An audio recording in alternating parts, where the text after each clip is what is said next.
और कहते हैं कि हमें वोट दो, फिर क्यों मांगते हैं हमसे वोट? उस वक्त वारिस बन के क्यों आते हैं? हमें लावारिस करके आज हमारी माँ बहनें सड़कों पे खड़ी हुई है। क्यों खड़ी हुई है? इस गवर्नमेंट की वजह से खड़ी हुई है।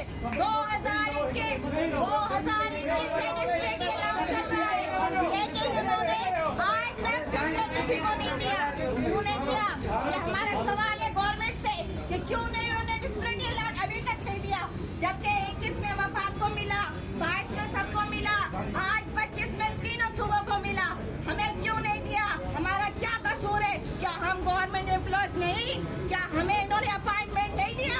क्या हमें आज दर यहाँ बिठाने के लिए इन्होंने बुलाया? तीन सूबे अपने मजे से बैठे हुए, आज चौथा सूबा क्यों हड़तालें कर रहा है? क्यों हड़तालें सिंध कर रहा है? मोहतरमा के दौर में ऐसा नहीं हुआ। मोहतरमा ने कभी ऐसा होने नहीं दिया। घर घर जाके गरीबों की और मसले हल किए, उनकी बातें सुनी।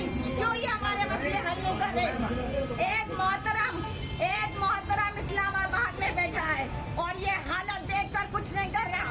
एक मोहतरम सीएम हाउस में बैठा है और ये औरतों को देखकर कुछ नहीं कर रहा। ऐसी हुकूमत को Shem Shem Shem Shem Shem Shem. हमें हमारा हक दो। हम आपसे अपना हक मांग रहे हैं। आपकी सीएम की कुर्सी नहीं मांग रहे, आपको हमारा हक देना पड़ेगा। हम अपना हक देंगे।